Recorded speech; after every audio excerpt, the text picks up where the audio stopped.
पिछले कक्षा में हम आपको प्रतिस्थापन विधि बता रहे थे। आज उसी में हम लोग आगे प्रश्न हल करने का प्रयास करेंगे। आप देखेंगे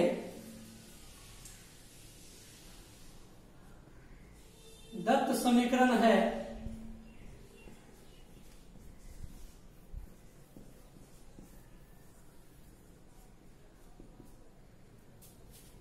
s माइनस टी बराबर टी, समीकरण है। और दूसरा समीकरण है s/3 प्लस t/2 बराबर 6। इस समीकरण को हम पहले हल कर लेते हैं, उसके बाद आगे देखेंगे। आप जैसा कि जानते हैं 3 और 2 का लघुत्तम 6 होता है। 6 इस 3 से 6 में भाग दीजिएगा, भागफल 2 आएगा। तो 2 से जो भागफल आएगा उसको ऊपर वाले से गुना कर दीजिए, तो 2 गुना s 2s प्लस इस 2 से आप 6 में भाग दीजिए 3 आएगा, और 3 से ऊपर वाले t को गुना कीजिए 3t बराबर 6। आप सभी लोग जानते हैं कोना कोनी गुना होगा, तो 2s प्लस 3t बराबर 6 गुना 6 और 2s प्लस 3t बराबर 36। इसको आप समीकरण 2 मान लीजिए। समीकरण 1 आपका है s माइनस टी बराबर 3 और दूसरा समीकरण आ गया आपका 2s प्लस 3t बराबर 36। अब हम लोग समीकरण 1 से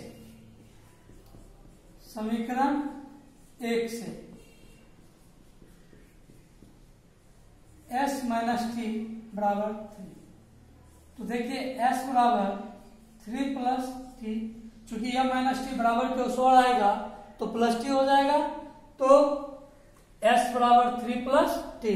अब आप इसको समीकरण 3 कर देंगे।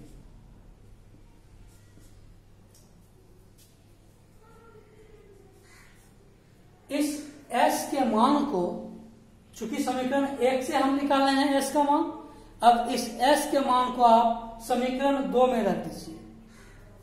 तो s का मान 2 में रखने पर s का मान 2 में रखने पर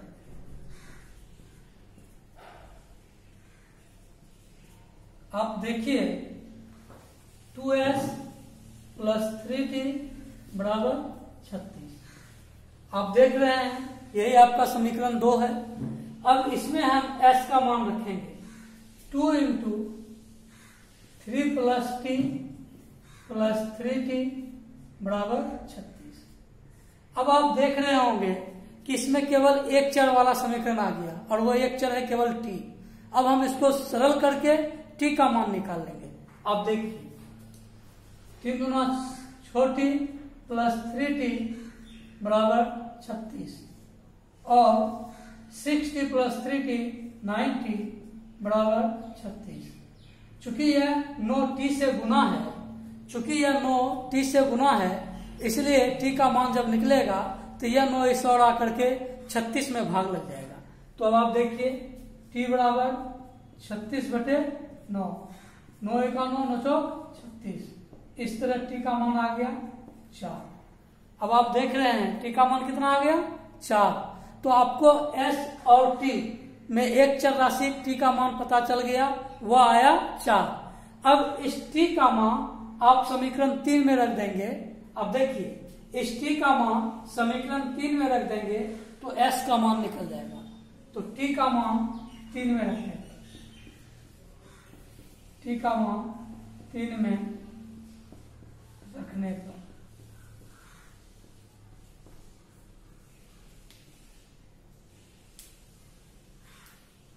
s बराबर 3 plus t 3 plus 4 equal to 7। इसलिए s बराबर 7 और t बराबर 4 इस समीकरण के अभिष्ट हल हैं। s बराबर 7 और t बराबर 4 इस समीकरण के अभिष्ट हल हैं। अब आप देखिए, आपके सामने एक नेक्स्ट प्रश्न है, √2x प्लस √3y बराबर 0 समीकरण 1 मान लिए, और √3x माइनस √8y बराबर 0 इसको हम समीकरण 2 मान लिए। अब इसको प्रतिस्थापन विधि से हल करना है। तो हम लोग समीकरण 1 से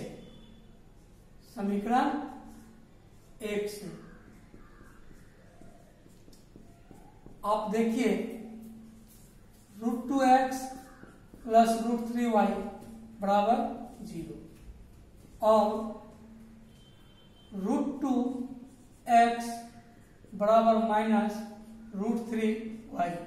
चूंकि आप जानते हैं ये प्लस 0 में जाके उस ओर घटेगा तो चिन्ह बदल जाएगा, इसका हो जाएगा प्लस, बराबर के उस ओर जाएगा तो माइनस हो जाएगा।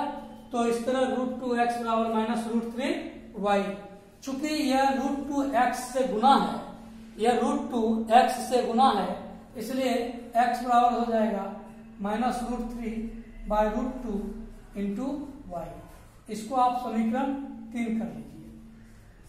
अब आप देखिए, इस x का मान जो आप समीकरण 1 से निकाले, इस x के मान को आप समीकरण 2 में रख दीजिए। तो x का मान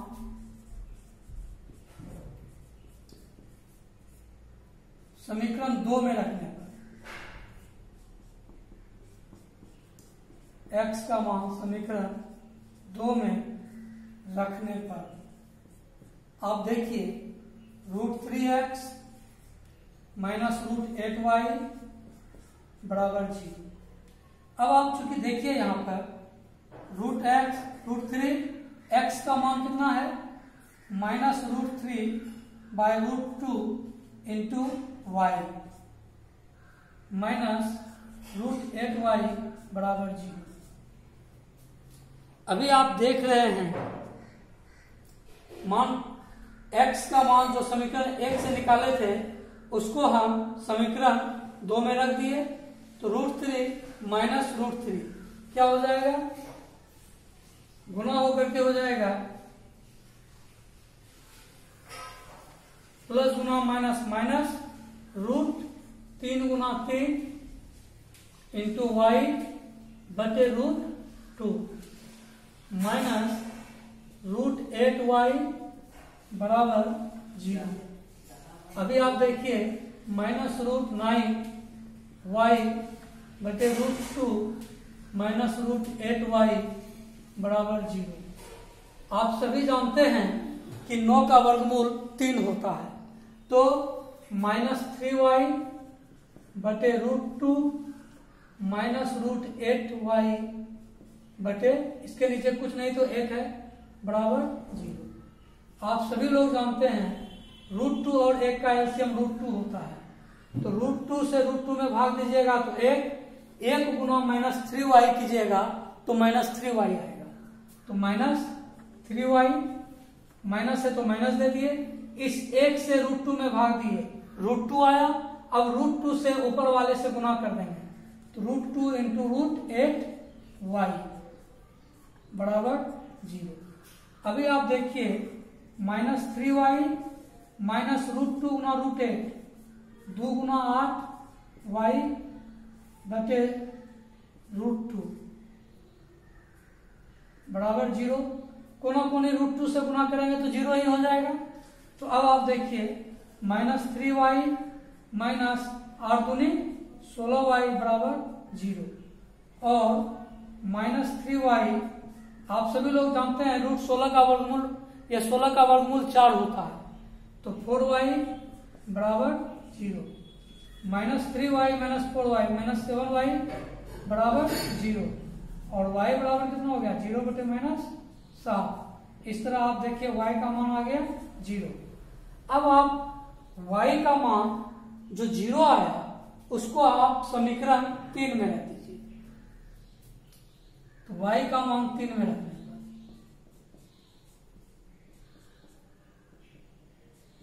3 में रखने पर अभी आप देखेंगे x बराबर माइनस √3 बाय √2 इंटू वाई।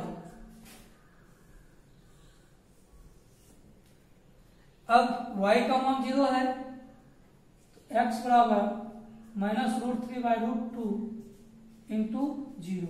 आप जानते हैं कि हम किसी भी संख्या को 0 से गुणा करते हैं तो उसका मान 0 ही आता है। तो -√3/√2 गुणा 0, इसका मान आ गया 0। इस तरह x बराबर 0 और y बराबर 0। यह x बराबर 0 और y बराबर 0 इस समीकरण का अभिष्ट हल है। आप चाहें तो एक बार इसको फिर से देख सकते हैं। दत्त समीकरण है, यानी दिया गया समीकरण है, आपका प्रश्न यही है, √2x + √3y बराबर 0 और √3x - √8y बराबर 0। समीकरण 2। समीकरण 1 से आप x का मान निकालिए, तो √2x + √3y बराबर 0। तो आप देखिए कि √2x ये प्लस √3y 0 में इधर आके घटेगा, तो ये जो चिन्ह प्लस है वो माइनस हो जाएगा, तो -√3y, और चूंकि यह √2x से गुना है तो ये √2 से इधर आके भाग लग जाएगा, तो x बराबर हो गया -√3/√2 इंटू y। अब आप देखिए यह जो समीकरण 3 है इसको आप समीकरण 3 कर लीजिए। अब यह जो x का मान, चूंकि आप समीकरण 1 से निकाले हैं तो इसको आप समीकरण 2 में रखेंगे। यही है विस्थापन विधि कि 1 से समीकरण 1 से मान निकाल लीजिए किसी चर राशि का और उस चर राशि का मान दूसरे समीकरण में जाके प्रतिस्थापित कर दीजिए, जैसा कि अभी हम कर रहे हैं। x का मान समीकरण 2 में रखने पर समीकरण 2 आपका है √3x - √8y बराबर 0। √3x का मान यहां देखिए आप -√3/√2 इंटू y -√8y बराबर 0। अब आप लोग यहाँ पर देख रहे होंगे कि दो चर राशि से हमको एक चर राशि वाला समीकरण प्राप्त हो गया। अब इसको हम सरल करेंगे तो √3 गुना -√3, तो माइनस ये प्लस ये माइनस, प्लस गुना माइनस माइनस, और √3 गुना √3 इंटू 3/√2 इंटू y -√8y बराबर 0। आप जानते हैं 3 गुना 3 9 होता है, तो √9 बटे √2 इंटू y -√8y बराबर 0। 9 का वर्गमूल 3 होता है। आप जानते हैं कि 9 का वर्गमूल 3 होता है, तो -3y/√2 -√8y बटे इसके नीचे कुछ नहीं तो 1 है। अब आप देखिए √2 और 1 का एलसीएम होगा √2, तो इस √2 से इस √2 में भाग दीजिए, तो भागफल आएगा 1 से ऊपर वाले को गुना कर दीजिए, तो -3y गुना 1 कीजिएगा तो -3y आएगा, माइनस चिन्ह है माइनस दे दीजिए, इस 1 से √2 में भाग दीजिए तो √2 आएगा, और जो भागफल आया उसको ऊपर वाले से गुना कर दीजिए, तो √2 इंटू √8y बराबर 0। अब आप देखिए -3y माइनस √2 गुना √8, इसको हम लोग लिख सकते हैं √2 गुना 8 इंटू y बटे √2 बराबर 0। अब आप देखिए ये कोना कोने √2 गुना 0 होगा तो 0 हो जाएगा, तो -3y माइनस 2 8 16, तो रूट के अंदर 16 आ गया, y बराबर 0। आप सभी लोग जानते हैं, यहाँ पर देखिए -3y माइनस 16 का वर्गमूल 4 होता है, तो -4y बराबर 0। अब दोनों चूंकि ये एक चर वाला रैखिक समीकरण है और -3y -4y -7y होता है, तो -7y बराबर 0, और y बराबर क्या हो गया 0 से 0 में -7 से भाग लग गया। आप जानते हैं कि 0 में किसी भी संख्या से भाग देने पर उसका मान 0 ही आता है, इसलिए y बराबर हो गया 0। अब चूंकि आपको इस चर राशि का एक चर y का मान 0 पता चल गया, अब इस y का मान आप y बराबर 0 समीकरण 3 में रख दीजिए। आपका समीकरण 3 देखिए यहाँ पर है, तो हम लिखे y का मान 3 में रखने पर, तो x बराबर -√3/√2 इंटू y। तो अब आप देखिए x बराबर -√3/√2 इंटू 0, इसका मान आ गया 0। इस तरह x का भी मान 0 आया और y का भी मान 0 आया। इस तरह इस रैखिक समीकरण का अभिष्ट हल x बराबर 0 y बराबर 0 हुआ। अतः आप लोग इसको बढ़िया से उतार लीजिए।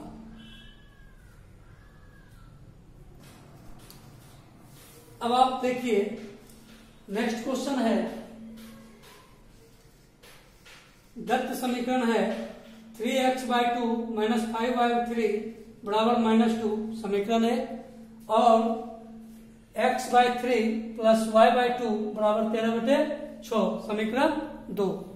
चूंकि यह इस समीकरण को पहले हम सरल कर लेते हैं और उसके बाद आगे का प्रक्रिया को हम लोग अपनाएंगे। समीकरण 1 से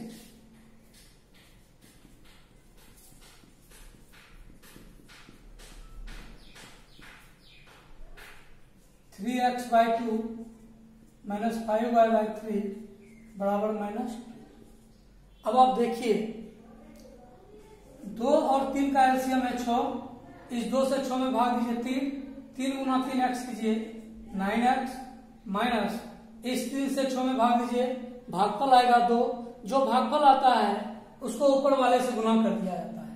तो 2 गुना 5 कीजिएगा तो आपका ये आ जाएगा 10y। तो 9x माइनस 10y बराबर -2 और 9x माइनस 10y बराबर 6 गुना -2 कीजिएगा -12। इसको आप समीकरण 3 कर लीजिए। अब समीकरण 2 से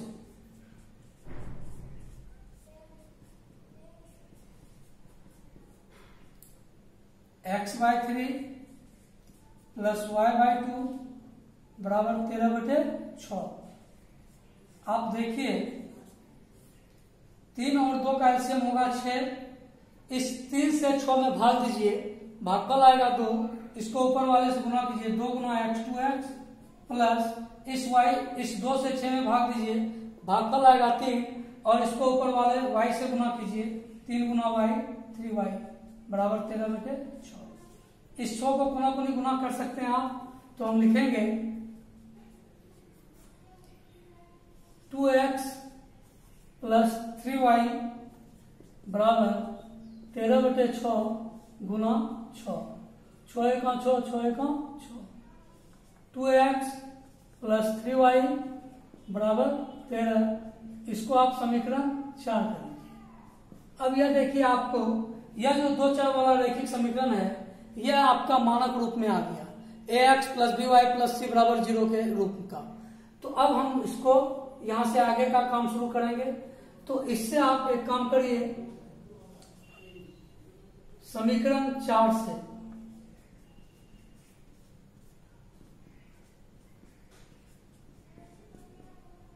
टू एक्स प्लस 3y बराबर 13 और 2x बराबर 13 माइनस ये प्लस 3y बराबर के उस ओर जाएगा -3y। चूंकि आप जानते हैं यहाँ तो x से गुना है, इसलिए ये इधर आकर के 13 - 3y में भाग लग जाएगा। 13 - 3y/2। तो x का यह समीकरण, इसको आप लोग 5 कर लीजिए। अब x का इस मान को हम लोग समीकरण 3 में रखेंगे। x का मान 3 में रखेंगे।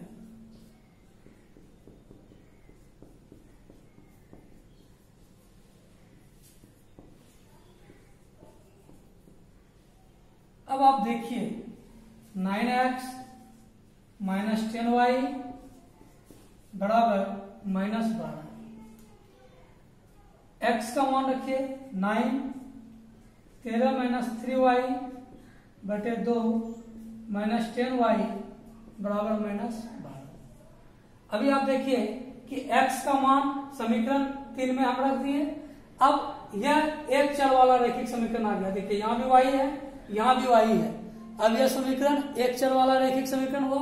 अब हम इसको सरल करके y का मान आसानी से निकाल सकते हैं। देखिए 9 गुना 13 9 27 का 7 13 9 7 117 माइनस 9 27 y बटे 2 माइनस 10 y बराबर -12। इसके नीचे कुछ नहीं तो 1 है। 1 और 2 का एलसीएम हो गया 2। इस 2 से तुम भाग दीजिएगा, भागफल 1 गुना इतना कीजिएगा तो यही रह जाएगा 117 माइनस 27y माइनस इस 1 से 2 में भाग दीजिएगा, भागफल आएगा 2। 2 गुना 10y कीजिए 20y बराबर -12। अब ये कोनों इधर गुना हो जाएगा। 117 minus 27y minus 20y minus 43y बराबर माइनस 12 गुना 2। अब आप देखेंगे, अभी आप लोग यहां तक उतार लीजिए।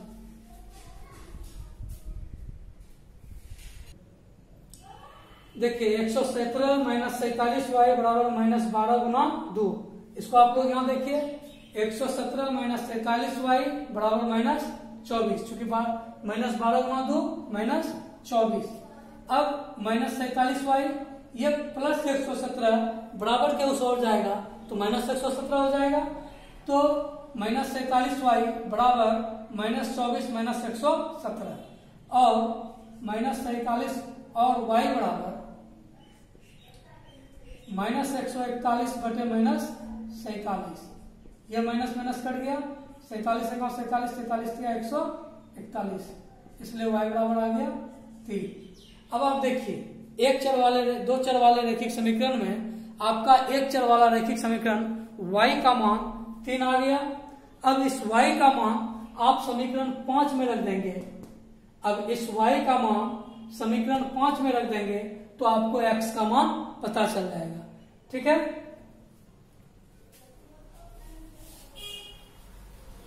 y का मान समीकरण 5 में रखने पर, y का मान समीकरण 5 में रखने पर अब आप देखिए x बराबर 13 माइनस 3y बटे 2। देख रहे हैं आप लोग, यही रैखिक समीकरण 5 है। 13 माइनस x बराबर 13 minus 3y by 2, 13 minus 3y by 2, 13 minus 3 गुना y का मान देखिए आप 3 निकाले हैं, 3 बटे 2, 13 माइनस 3 दिया 9 बटे 2 बराबर 4 बटे 2, 2 एक 2, 2 दूनी 4। इस तरह y का मान 3 आ गया और x का मान आपका 2 आ गया। आप देख रहे हैं y का मान 3 आया, y का मान को आप समीकरण 5 में रख दिए तो वह आपका मान कितना आ गया 2। इस तरह इस समीकरण का अभिष्ट हल x बराबर 2 y बराबर 3 है। इस तरह इस समीकरण का अभिष्ट हल x बराबर 2 y बराबर 3 है। अब आप लोग इसको बढ़िया से उतार लीजिए।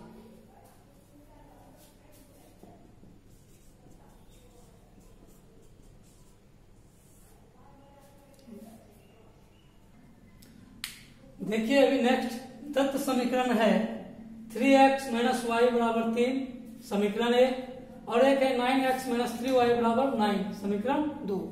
यहां पर हम लोग क्या करेंगे कि इसको समीकरण 1 और समीकरण 2 को मानक समीकरण से तुलना करेंगे। समीकरण 1 का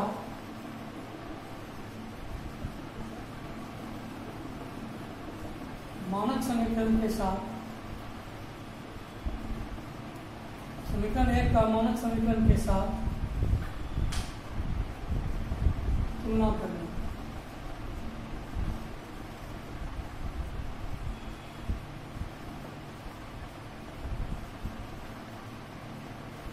a1x plus b1y plus c1 बराबर 0।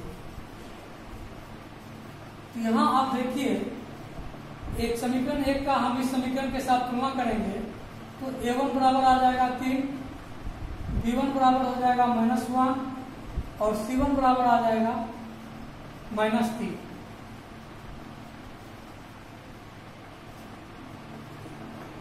समीकरण 2 का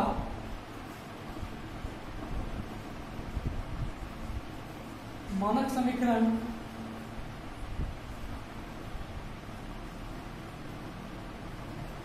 समीकरण 2 का मानक समीकरण के साथ मानक समीकरण a2x plus b2y plus c2 बराबर 0 के साथ तुलना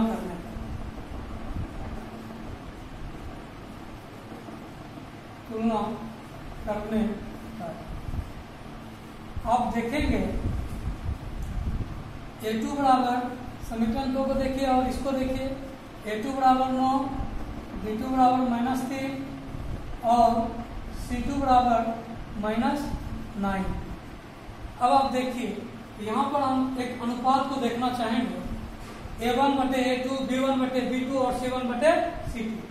पहले हम A1/A2 देखते हैं।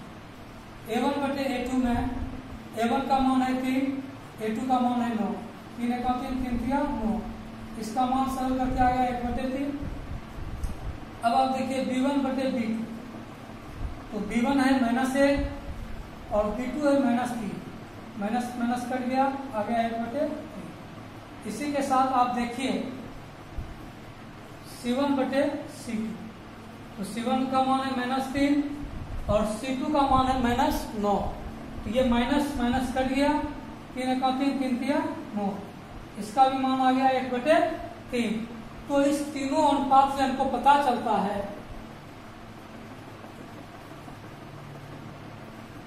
तब हम लिख सकते हैं, इसलिए A1/A2 बराबर B1/B2 बराबर C1/C2 बराबर 1/3।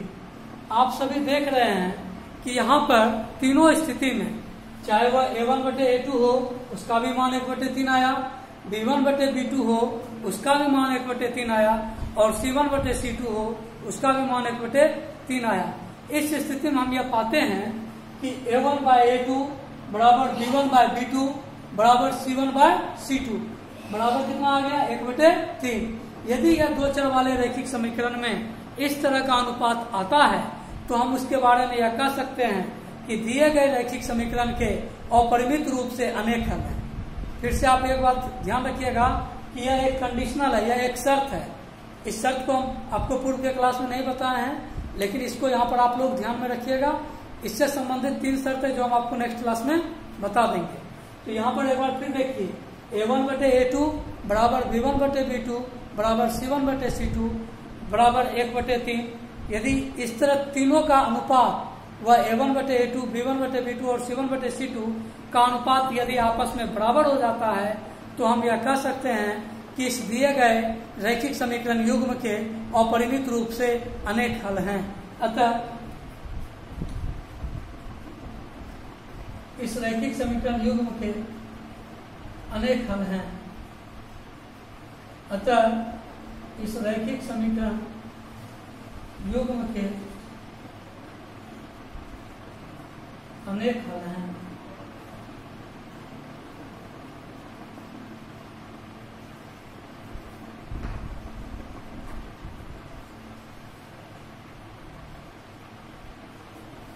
ठीक है, आप लोग उसको आराम से अच्छी तरह से उतार लीजिए।